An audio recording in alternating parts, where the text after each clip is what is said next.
कहेंगे। ये सबसे बड़ी प्रश्न आती मन में कि मैं ऐसा क्या करूं जिसके लिए भगवान मेरा हाथ पकड़े। तो क्या करना पड़ेगा? पहले ठाकुर जी से जुड़ना पड़ेगा। ठाकुर जी से जुड़ने के लिए क्या करना पड़ेगा? मुझे उन पे समर्पण करना पड़ेगा खुद को। वो समर्पण कैसे करेंगे? दीक्षा लेकर। अब लोग बोलेंगे मैंने तो पहले से दीक्षा ले रखा है। बहुत लोग बोलेंगे कि मैंने तो पहले दीक्षा रखा, मैं हरिनाम का दीक्षा ले रखा है, मैं राम नाम का दीक्षा ले रखा है। कोई भी दीक्षा गलत नहीं है, लेकिन मुझे एक चीज बताइए, मैंने 10वीं का परीक्षा 1981 में दिया था। उस समय का सिलेबस जो पाठ्यक्रम थे, आज मैं 2026 में पढ़ के जाऊं तो क्या पास हो जाऊंगा? क्या पूरा पाठ्यक्रम ही बदल गया? तो नहीं हो सकता। इसलिए भगवान को हर युग में अवतारित इसलिए होना पड़ता है कि हमारा जो परिस्थिति है वो युग के अनुसार बदल जाता है, और इसलिए युग बदलते हुए भगवान अवतारित होते। ठाकुर इस बार जब आए, किसी ने ठाकुर से पूछा था, तो ठाकुर ने उनको बताया कि अगर मैंने जो कह के गया है, मैं जो दिखा के गया वाणी, ठाकुर का जितने वाणी है 28,000 वाणी है, अगर किसी ने उसको अध्ययन किया और उसको पालन करने का प्रयास किया तो 10,000 साल तक किसी को अवतारित होना नहीं पड़ेगा। आप समझ लो कि कितना अहम बात है ये। तो ठाकुर को किसी ने बोला कि मैं तो पहले से दीक्षा ले रखा हूँ। बोला हाँ बहुत अच्छा है, उनको छोड़ने के लिए तो कभी किसी ने नहीं बोला है ना, लेकिन उनको कितना पालन करते वो भी तो हमें देखना पड़ेगा ना। लोग सिर्फ दीक्षा लेके पालन कोई नहीं करता है। और जैसे जैसे समय बीतते गया, हमारे पास समय कम होते गया। कम होने से क्या हुआ? ठाकुर इस बार जब धरती में आए तो सब चीज बहुत छोटे स्तर पे कर दिए। देखिए हमें क्या बोले ठाकुर ने? 5 चीज करने के लिए बोले। सबसे पहला इष्टवृत्ति, जजन जाजन इष्टवृत्ति स्वस्ति सदाचार। सदाचार का मतलब मुझे किसी को समझाना नहीं पड़ेगा, क्योंकि कोविड के दौरान सबको पता चल गया कि सदाचार का क्या अहमियत है। सदाचार करने से किसी को संक्रमण नहीं होगा, कोई बीमार नहीं पड़ेगा। जजन क्या है? जजन ये है कि मैं जो समझता हूं अच्छा है वो खुद अपने जीवन में प्रैक्टिस करूंगा, अपने जीवन में उसको कार्यरत करूंगा। जाजन क्या है? मैं जो समझ रहा हूं अच्छा है मेरे लिए खुद के लिए अच्छा है, मैं 10 लोगों को बोलूंगा कि मेरे लिए अच्छा है, तुम भी करो, तुम्हारे लिए भी अच्छा होगा। तीसरा तो इष्टवृत्ति। लोग बोलते हैं हम तो बहुत व्यस्त है, हमारे इष्टवृत्ति करने का समय नहीं है। अच्छा, इष्टवृत्ति करने में समय कितना लगता है? 30 सेकंड। मैं जिससे जुड़ा हूं उसके लिए मेरे पास 30 सेकंड समय नहीं है, तो क्या वो मेरे लिए कुछ कर पाएंगे? 24 घंटे में मेरे लिए 30 सेकंड समय नहीं उसके लिए, तो वो कैसे करेंगे मेरे लिए कुछ? क्यों? उनको तो मैं जोड़ ही नहीं रहा हूं ना अपनी जिंदगी में। तो इष्टवृत्ति नियमित करना चाहिए, लेकिन कैसा करना चाहिए वो भी है।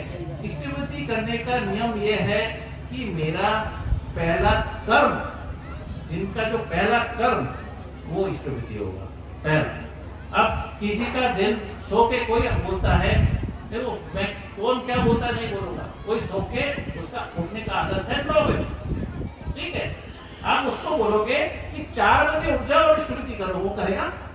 नहीं करेगा, क्योंकि उसका 4 बजे तो दिन शुरू ही नहीं होता। तो इसलिए उसके लिए जो नियम है सबके लिए नहीं है। हर एक व्यक्ति का अपना नियम होगा। मेरा दिन मैं कब शुरू कर रहा हूं, मेरा दिन शुरू करने से पहले मैं इष्टवृत्ति करके शुरू करूंगा, पहला कर्म। दूसरा इष्टवृत्ति का नियम है 30वां दिन जमा करना पड़ता है। 30वां दिन जमा करने का नियम है, जैसे आप सोचो आपने किसी LIC का पॉलिसी कर रखा है और वो पॉलिसी एक तारीख पे खत्म हो जाता है, तो वो पॉलिसी तारीख के बाद जमा कराओगे, क्या कवरेज मिलेगा उसको? नहीं मिलेगा।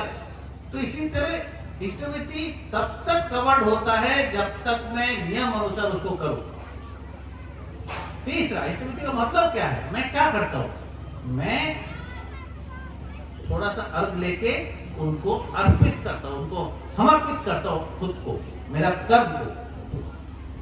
कैसे कर्म को कैसे समर्पित? मैं आज सुबह उठ के दिन भर जो कर्म करने वाला हूं मुझे मालूम नहीं है, किसी को नहीं मालूम है, तो उस कर्म का कुछ फल मुझे मिलेगा। उस फल को ठाकुर पहले ही ग्रहण कर लिए सुबह। तो मेरे से अगर कोई गलती हो गया या कर्म खराब हो गया तो क्या होगा? फल तो ठाकुर जी मेरा भागीदार बन गए। जो ठाकुर जी भागीदार बन गए तो मेरे का आज उतना नहीं आएगा जितना आना चाहिए। जैसे मान लो मैं कोई कर्म किया जिससे मेरे पाँव काटना था, तो एक पाँव में खरोचा के खत्म हो गया, तो इसका इतना पावर है। अब वो बोलेंगे जो मंत्र के अंदर ही है कि ये कैसे ग्रहण होगा। देखिए, कर्म फल कैसे ग्रहण, एक सच्ची घटना बताता हूं। बहुत बड़ा संत है हमारा पंडित ओंकारनाथ जी। वो बैठे हुए थे उनके 2-4 शिष्य के साथ और अपने बच्चे को पढ़ा रहे थे, गणित पढ़ा रहे थे। ये बहुत साल पहले की बात है। तो एक सज्जन आए और उनके सामने बोले, एक गुरु ऐसा आया है जो बोलता है रोज शुद्ध पैसा दो। तो बोलेंगे क्या बोल रहे हो आप? आपको समझ है क्या बोल रहे हो आप? देखो, वो जो गुरु है वो गुरु नहीं है, वो परमपिता है, भगवान है। और इसलिए आपका उस अर्थ के विनिमय आपका कर्म का फल ले लेता है। ठीक है? तो वो बोला, फिर आप भी तो गुरु हो, आप क्यों नहीं लेते हो? बोलता है, हम तो गुरु है, वो तो भगवान है। भगवान सागर के तरह होता है, उसमें एक लोटा डालो चाहे 10 लोटा स्याही डालो, कोई फर्क नहीं पड़ेगा। हम एक लोटा स्याही भी डालेंगे ना, वो किसी का एक का कर्म फल भी लगे तो हम खुद उससे डूब जाएंगे। इसलिए कोई संत इष्टमिति के लिए नहीं बोल सकता, उससे भगवान बोलता है। अब लोग बोलेंगे क्यों पहले पूर्व में भी तो भगवान आए, तो उन्होंने क्यों नहीं बताया? ये गलत है। पूर्व में जब भगवान आए तब इष्टमिति के बाद बोलते गए हैं। भगवान श्री कृष्ण ने 5 जने से इष्टमिति कराए थे, जिसमें एक अर्जुन है। इसलिए उसका कर्म फल अर्जुन को नहीं भोगना पड़ा। उन्होंने पूरा अपना परिवार के खिलाफ युद्ध किया, लेकिन उसको नहीं भोगना पड़ा। जीसस क्राइस्ट आए थे, जो 12 सेंट थे, उसे इष्टमिति कराए थे। इस दुनिया में पहली बार आम आदमी के लिए इष्टमिति करने का जो परिस्थिति है, वो अपना बहुत बड़ा संत है, वो जो गुरु है, जो भगवान है, वो है हजरत मोहम्मद। उसने ज़कार बनाया, ज़कार। हर दिन का मेरा कुछ जो इनकम है उसको अच्छाई के लिए रख दूंगा, ये है ज़कार। जबकि आज ज़कार का परिभाषा बदल गया, लेकिन उन्होंने जो बनाया था कि मैं रोज का जो इनकम करूंगा उसका कुछ हिस्सा कुछ अच्छाई काम के लिए रख दूंगा। तो देखिए, जब भगवान आए धरती में इष्टमिति के लिए बोल के गए, तो ये कोई नया नहीं है। नया क्या है? पहले ये जो थी किसी विशेष के लिए थी। अर्जुन विशेष था, जो विशेष था उसी के लिए था।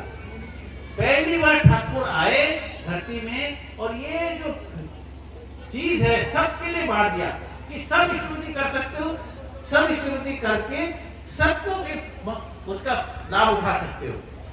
तो इसीलिए हमें करना चाहिए इष्टमिति। इष्टमिति करने से आम आदमी को वो मिलता है जो बाकी इस चीज समझ नहीं सकता है। देखो, उसका एक बहुत बड़ा उदाहरण मैं दे देता हूँ। ये जो मैं पंडित ओंकारनाथ वाला ये घटना जो है ना, ये उनका लड़का 1972 में देवघर आए थे और देवघर आके इन्होंने ठाकुर जी से दर्शन करने के लिए, क्यों वो बच्चा था, वो सुना था तो उसने नहीं देखा, जो बड़ा हुआ तो 72 में देवघर में आए और ठाकुर जी से तब पता चला कि ठाकुर जी तो नहीं रहे। तो ये घटना मेरा जो तब आचार्य थे श्री बौद्धा, जो मेरा नाना जी है, उनके सामने बात किया। तो तब ये बात आया कि इस तरह से इष्टविधि का मतलब है जो किसी और ने बता रखा है। तो इसलिए इष्टविधि करने से किसी को नुकसान नहीं होता है, तो इष्टविधि करना चाहिए। फिर स्वस्थनी के लिए बोलते हैं, स्वस्थनी एक व्रत है, आर्थिक रूप से, मानसिक रूप से, शारीरिक रूप से स्वस्थ रहने का व्रत है। सब इसको सिर्फ खाने पीने से जोड़ देता है। खाने पीने के साथ लेना देना कम है, मेरा जो कर्म है उसके साथ ही ज्यादा है। देखिए स्वस्थनी ऐसा है, इसमें 5 नियम है। मैं थोड़ा सा आपसे सवाल पूछता हूँ, यहाँ शस्त्रधारी कितने हैं? थोड़ा हाथ उठाएंगे। एक कम है, क्योंकि कम इसलिए है कि ज्यादातर खाने पीने में रुचि रखता है, बोलता कि मैं खाना पीना कैसे छोड़ूंगा। अच्छा मुझे एक चीज बताओ, यहाँ जितने भी बैठे हैं, जो भी बैठे हैं, जो भी जहां जाता है, किसी मंदिर में कोई नॉनवेज चीज लेके जाता है? कोई नहीं जाता है। और कोई नॉनवेज या प्याज लहसुन नहीं लेके नहीं जाता है, कोई नहीं जाता है। किसी प्रसाद में प्याज लहसुन नॉनवेज होता है? नहीं होता है। क्यों? कोई सोचा है? क्योंकि ये पवित्र नहीं, अपवित्र है। और गलती से अगर कोई लेके चला गया तो मंदिर पानी से धुल जाता है, तो धो दिया। अच्छा सबसे बड़ा मंदिर क्या होता है? मेरा शरीर, जो भगवान का हिस्सा, मेरा आत्मा इसमें वास करता है। इससे ज्यादा तो कुछ है नहीं। तो ये शरीर अगर भगवान का मंदिर है, उसमें डाले तो वो अपवित्र नहीं हुआ, वो गंदा नहीं हुआ। एक ईंट पत्थर से बिल्डिंग को हम अपवित्र करने में इतना सोचते हैं, तो इतना बड़ा शरीर को अपवित्र करने में क्यों सोचेंगे? इसलिए खाना नहीं चाहिए। दूसरा, स्वस्थी का जो दूसरा बात है, मेरा जो भी कर्म मेरे लिए मंगल है, जो मैं सोचता हूं मेरे लिए मंगल है, वो तत्क्षण करना पड़ेगा, तुरंत करना पड़ेगा। ये है दूसरा व्रत का नियम। तीसरा, जो भी मेरा वृत्ति प्रवृत्ति बोलता है, जो मेरा मंगल के खिलाफ है, उसको मैं नहीं करूंगा।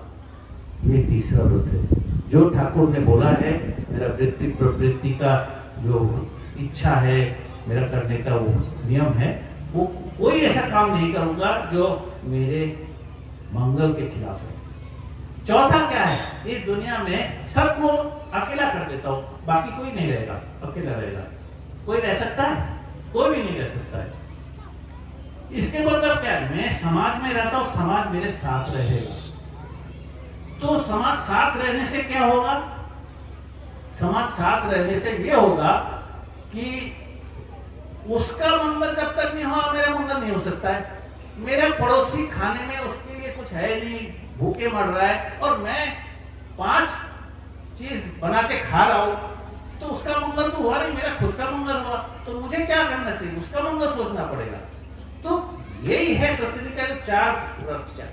5वां क्या है? मैं जैसे दीक्षा लेता हूँ, इष्टविधि करता हूँ, उसी तरह रोज मंत्र पाठ करके स्वस्ति का अर्घ रखूंगा। जो अर्घ रखता हूँ, मान लो एक उदाहरण के तरह बोलता हूँ, एक घर में मान लो 5 मेंबर है और रोज सुबह 10 रुपए करके स्वस्ति करता है, तो 5 मेंबर में 3 दिन में 300 रुपए प्रति मेंबर हो गया, तो 1500 रुपए आपको मंथ का सेविंग हो गया। वो जमा करना है, वो जो हमने जमा किया है उसमें से सिर्फ 3 रुपए प्रति मेंबर जमा करना होता है। तो कितना जमा हुआ? 15 रुपए हुआ। बचत कितना हुआ? सोचो, 1500 रुपए में 15 रुपए अगर हमने जमा किया तो बचत कितना हुआ? बहुत ज्यादा हो गया। अगर ये बचत में हर साल करूं, हर महीने करूं, तो कितना बड़ा धन संपद हमारे पे इकट्ठा हो जाएगा। और ये धन संपद में अगर मैं हर महीने करता हूँ, सप्तमी का नियम है कि साल में एक बार आपत्ति या विपत्ति के समय इस धन संपत्ति में से 8 भाग का एक भाग लिखित देवघर से लिखित परमिशन से इस्तेमाल कर सकते हो अपना विपत्ति आपत्ति दूर करने के लिए। तो क्या हुआ, मेरे सिक्योरिटी हो गया, ये तो हो गया आर्थिक सिक्योरिटी। अब मैं जो कर्म कर रहा हूं एक चीज का दूसरे में खर्चा कर रहा हूं। जैसे क्या हुआ, मैंने रखा ये स्कूल फीस के लिए पैसा रखा और समय आया पैसा नहीं है, इसको दूसरी जगह डाल दिया। तो क्या हुआ, मेरा कर्म में वो बात नहीं है जो मैंने किया, वो गो बिटवीन हो गया कि मैंने जिसके लिए रखा उसके लिए नहीं खर्चा किया, दूसरी चीज पे खर्चा कर दिया। तो वो सृष्टि पालन नहीं हुआ। कोई निशा नहीं करना, ये सब ऐसा चीज है जो ये व्रत है, लेकिन ये व्रत कठिन है। इसलिए मैं सबको बोलता हूँ पहले जीवन में प्रैक्टिस करो, फिर बिना प्रैक्टिस करके कोई नहीं देना चाहिए। और प्रैक्टिस करके पक्के इरादा से लेना होता है कि मेरा मंगल होगा ही। और ईमानदारी से कहता हूं कि स्वस्तनी लेने से सबका मंगल होता है। देखो, मैं ठाकुर जी का एक कर्मी हूं। मैंने अपने दोनों बेटा बेटी को दीक्षा के साथ ही स्वस्तनी दे दिया। क्यों दिया? क्योंकि मैं मानता हूं ये मंगल है। अगर मेरे अंदर इतना वो नहीं है कि मैं खुद मानता हूं, तो मैं क्यों दूंगा मेरा बेटा और बेटी को स्वस्तनी? मुझे कोई बोलता है कि पता नहीं बेटी कहाँ कौन सा खानदान में जाएगा, वो कैसे खाएगा कैसे पिएगा। मैं बोलता हूँ मैं ऐसे जगह दूंगा ही नहीं जहाँ वो उनको दिक्कत आएगा। अगर मैं उसका मंगल सोचता हूँ तो मैं उसी जगह क्यों दूंगा उनको परेशान करने के लिए। पिता होने के बाद मैं थोड़ी ऐसे काम करूंगा। तो यही बात है। इसलिए ये जो बहाना बात है ना कि बेटा बेटी को नहीं देना, बेटा को देना है, बेटा तो पालन कर लेगा बेटी नहीं करेगा, ये सब बकवास। ये अपना खुद का प्रेजुडिस है, खुद का सोच है। ये सोच बदलना पड़ेगा। खुद का मंगल चाहिए तो कुछ ना कुछ तो छोड़ना पड़ेगा। बिना छोड़े कुछ नहीं होता है। कर्म करोगे तभी उसका फल मिलेगा, बिना कर्म करे कुछ नहीं मिलता है। देखिए, मैं बोलना विश्वास नहीं करता हूं और करना विश्वास करता हूं। मुझे बोला गया था कि आप थोड़ा सा बोलोगे, तो मैं आवेश में आके मैं सोच के नहीं आया था क्या बोलूंगा। यहां खड़ा हुआ, उसके बाद जो मोबाइल आता क्या बोलते क्या। तो ऐसा ही होना चाहिए। भगवान आपके साथ हो, भगवान। अब तीसरी बात, यहाँ ठाकुर का कर्मी बहुत सारे हैं, ठीक है।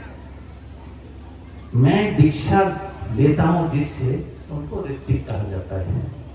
ऋत्विक ठाकुर का प्रतिनिधि होता है।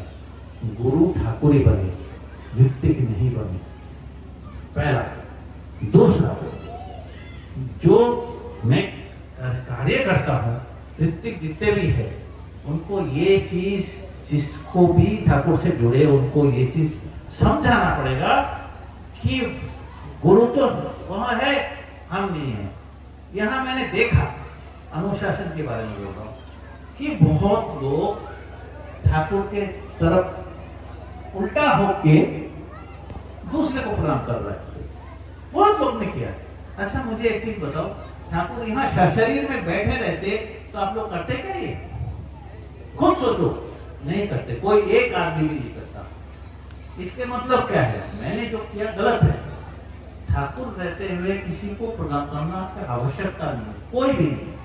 ठाकुर है, हम प्रतिनिधि है। प्रतिनिधि का अहम ठाकुर से ज्यादा नहीं हो सकता है, और ठाकुर को पीठ करके तो बिल्कुल ही नहीं हो सकता है। तो ये चीज अनुशासन में करना पड़ेगा कि मैं सत्संग में बैठा हूं तो बात नहीं करूंगा, गप्पे नहीं लगाऊंगा, ठाकुर के बारे में जो बोल रहा है उसको सुनूंगा, समझूंगा। और उसमें से हो सकता है कोई आपका काम में हो, कोई आपका कर्म में नहीं हो, लेकिन जितना काम में है उसको अपने अंदर डाल के उसको इस्तेमाल करूंगा। यही तो सत्संग। देखिए, सबके पास यार मोबाइल है। मैं मोबाइल से सब मोबाइल एक और दे देता हूँ, लेकिन किसी को भी चार्जर नहीं दूंगा, उसका एक को भी चार्जर नहीं दूंगा, तो कोई मोबाइल काम आएगा? नहीं आएगा। तो चार्जिंग जरूरी है। ये सत्संग जो होता है ना, ये जो ठाकुर का कार्यक्रम होता है, ये उस मोबाइल का चार्जर की तरह है कि मेरा अंदर में चारों तरफ बुराई अच्छाई सब कुछ मिला हुआ है और हम बहुत सारे बुराई में से निकलते हैं। उस बुराई को हमको खत्म करने के लिए हमें अच्छाई में घुसना पड़ेगा और इतना अच्छाई में घुसना पड़ेगा कि उस बुराई न्यूट्रलाइज हो जाए, उसको बराबर हो जाए, ताकि मैं ठाकुर के साथ ढंग से जुड़ा रहूंगा। और इससे क्या होता है, देखो आपको मैं बताऊं, मैं ज्यादा पढ़ा लिखा नहीं हूं, लेकिन मैं अपना डिग्री बता देता हूं। मैं एमएससी हूं केमिस्ट्री में, एमबीए हूं, एलएलएम हूं, कंप्यूटर्स में मास्टर्स हूं, टेक्सटाइल टेक्नोलॉजिस्ट हूं और 9 सब्जेक्ट में मैं एमए तक पढ़ रखा हूं।